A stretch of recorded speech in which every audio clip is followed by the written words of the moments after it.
All right, welcome back to the channel. So today what I've got for you guys is the 2021 MLB first round mock draft. All right, first off for the Pittsburgh Pirates, I got Jordan Lawler, a shortstop from Jesuit College Prep. He's a big hitting shortstop, which doesn't always come along, and he's pretty close to a five-tool player. And if the Pirates choose to go with the position player over pitcher, I think he would be the best choice. Number 2, with the Texas Rangers, we got Jack Leiter. Right-handed pitcher from Vanderbilt. He's got an electric arm. Fastball is probably one of the best pitches in all of college baseball.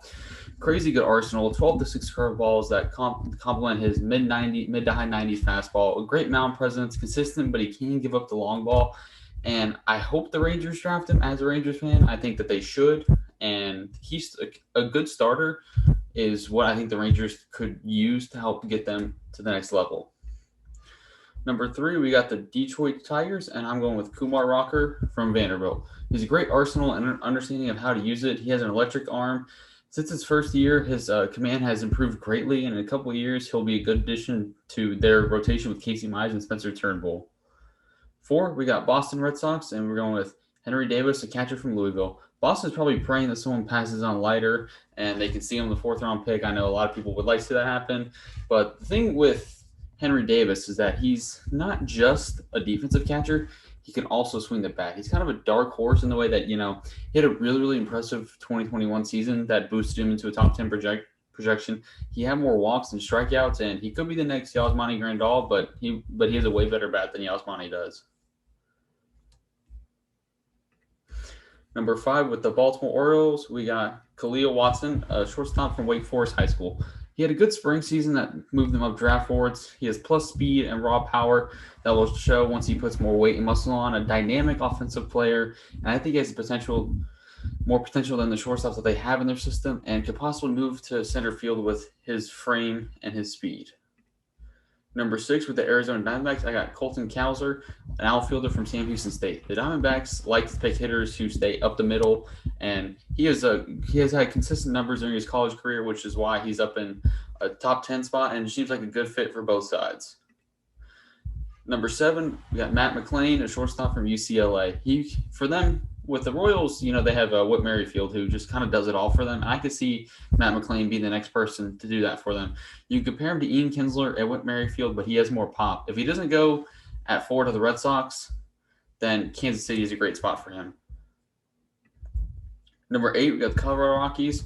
Brady House, a shortstop from Georgia High School. He has a great bat speed and great power. He could throw 96 miles per hour across the diamond. Good build, and will probably move to third base in pro ball. And I've seen him described as a more athletic version of Joey Gallo. Number 9, with the Los Angeles Angels, I got Jackson Jobe, a right-handed pitcher from a high school in Oklahoma. He has elite spin rates that can reach over 3,000 RPM. His fastball sits 92 to 94, and he can hit up to 96 with a lot of ride. Low 80s changeup and a sharp upper 70s curveball, and he has a very easy delivery, which is hard to find with a lot of high schoolers, and he's always going to be in the zone. Number 10, with the New York Mets, we got Ty Madden, a right-handed pitcher from Texas. He sits 93 to 96, tops in 99 with his fastball that has good sink to it. His command got way better this year than it was in previous years. Mid-80 slider with late and sharp break. Mixes in a changeup and a curveball, but his slider is his best off-speed pitch. Number 11, with the Washington Nationals, Sam Bachman, right-handed pitcher from Miami and Ohio. This could be this year's Garrett Crochet. He could help an MLB bullpen this year if he wanted to. He's got a 101 mile per hour fastball with a plus slider, 1.81 ERA and 93 strikeouts in about 60 innings this year. Jumped up high this year on the draft boards. Needs to keep his arm healthy. He has some trouble with it, and learn how to stay consistent if he wants to be a starter in the big leagues. Number 12, we got Sal Frelick, outfielder from Boston College for the Seattle Mariners. Mariners tend to look for college talent rather than high school talent. He has great speed and athleticism, and he could be a future leadoff spot, and he had a 359 average this spring. Number 13 for the Phillies, we got Benny Montgomery, an outfielder from Redland High School. Well, he's one of the better athletes in this year's draft. He's got great power. He's been compared to Jason Worth when they were the same age. And some concern about handling higher level pitching, but I think if he gets in the right organization, that those worries will start to go away. San Francisco Giants, I got Jordan Wicks, a left-handed pitcher from Kansas State. One of the more advanced arms in the draft this year. He's got a great changeup. He should move fairly quickly through the minor league system. 118 Ks in 92 innings this year, and I would say that he is the best left-handed pitcher in this year's draft class. Number 15, we got the Milwaukee Brewers. We got Ryan Cuswick, a right-handed pitcher from Wake Forest. A hard thrower with a great breaking ball. Doesn't have great control and comes with some risk, but it's kind of the high risk, high reward kind of pick. There are a couple other pitchers that they could go for, but I think if they drafted him, that they would be okay with that. Number 16, we got Miami Marlins. We got Harry Ford, a catcher from North Cobb High School in Georgia. Since Derek Jeter's whole entourage kind of took over Miami, they've been jumping on great athletes with electric tools, and Harry Ford has this. Already that he can catch and play center field. He has power, he has speed, he has a strong arm, and can catch and call a good game. He's a smart player all around. Number 17, we got Andrew Painter for the Cincinnati Reds, a right-handed pitcher from high school in Florida. He's a 6'7", 215-pound high schooler. That is insane. He's got an electric 96-mile-per-hour fastball, great breaking ball. He repeats his delivery well, which is very hard to find in high school pitchers. And he has everything that scouts look for in a right-handed arm. For the St. Louis Cardinals, we got Gunnar Hoagland, a right-handed pitcher from Ole Miss. He had a great start to the season, but unfortunately he did have to have Tommy John this year. He had a 2.87 ERA with 96 strikeouts in 62 innings. If the Cardinals think he's the best college arm that's left in the draft, and they will go get him. He has a great profile and upside to him as a prospect. For the Toronto Blue Jays, we got Anthony Solometo, a left-handed pitcher from New Jersey, from a high school in New Jersey. A very similar delivery to Madison Bumgarner. A 6'5", 218-pound high schooler, fastball up to 96 miles an hour, has a good changeup. Jay's system has a lot of position players, and he could be a top arm in their system within the next year or two if he gets picked by the Blue Jays. Number 20, I got Will Taylor at Dutch Fork High School in South Carolina going to the Yankees. The Yankees go bats early and pitchers later in the draft. He committed to play football at Clemson, so it's unclear of whether or not he will go pursue playing college football and college baseball, or if he will go straight to pro baseball. But he's more advanced than most players in this draft as a hitter, and his feel for the game is most definitely present.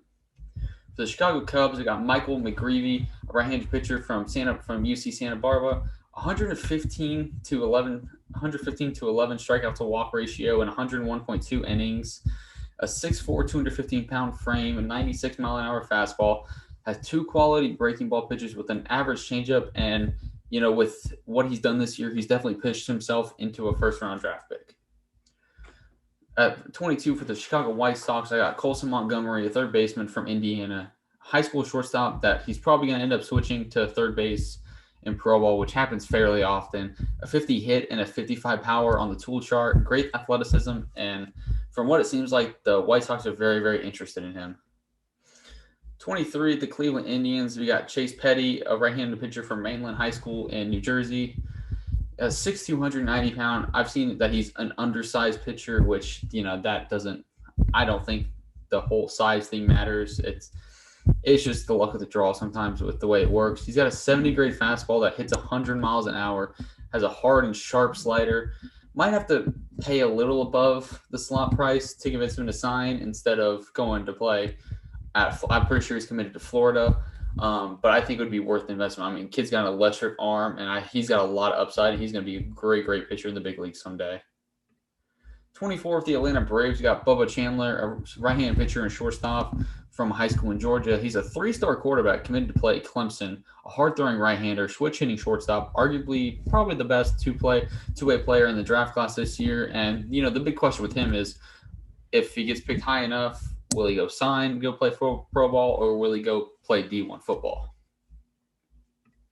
25, with the Oakland Athletics, I got Isaac Pacheco, a third baseman from Friendswood High School in Texas. 6'4", 225-pound frame with a strong arm. He's a shortstop, but will probably transition to third. Raw power is a left-handed bat, and if he gets drafted by Oakland in spring training stuff, he'll get to learn from arguably the best defensive third baseman in the game, Matt Chapman. At 26, you got the Minnesota Twins. They're going with Will Bednar, right-handed pitcher from Mississippi State. He just recently absolutely dominated Vanderbilt on 3 days rest in the College World Series. So it just goes to show, like, he steps up in the moment all the time. 6'2", 290-pound right-hander, tops at 97 with his fastball with a lot of life and action.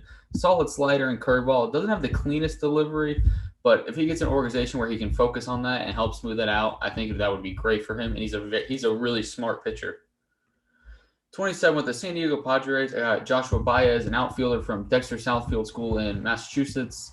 Once it gets to this point in the draft, it can kind of turn to toss-up of who's going to pitch because there's so many players that are available. Teams love his tools, but he does swing and miss a lot. It's more of a high-risk, high-reward kind of guy with him. 28, we got Tampa Bay Rays. Gavin Williams is a right-handed pitcher from East Carolina. He had a great season, but scouts were so shocked by him and his super regional performance against Vanderbilt and Kumar Rocker. I mean, he battled Kumar like nobody's business and kept them in that game for the entire time he was in there. He's a 6'6", 238-pound frame, 70 grade fastball. He's been working on his secondary stuff, and they have been improving. And he has a very, very similar delivery and pitching style to Tyler Glasnow. At 29 with the Los Angeles Dodgers, you got Jaden Hill, a right-handed pitcher from LSU. He was easily going to be a top 10 draft pick before having to have Tommy John this year. But the Dodgers might do what they did with Walker Buehler, draft in 2015. He was rehabbing for Tommy John, trying to get ready when he was just starting his pro ball career. Hill has an upper 90s fastball with an absolutely nasty changeup. And then the last one, well, Houston Astros don't have a pick. They cheated, don't deserve the title. Their pick got taken away from last year and this year. That's it. Not really much of a punishment. And Rob Manfred is a horrible commissioner. So with that is my 2021 first round mock draft. Thank you guys for watching. Hope you guys have a great rest of your day. And don't forget to like, comment, subscribe, and let me know what kind of content you guys want to see next. Peace.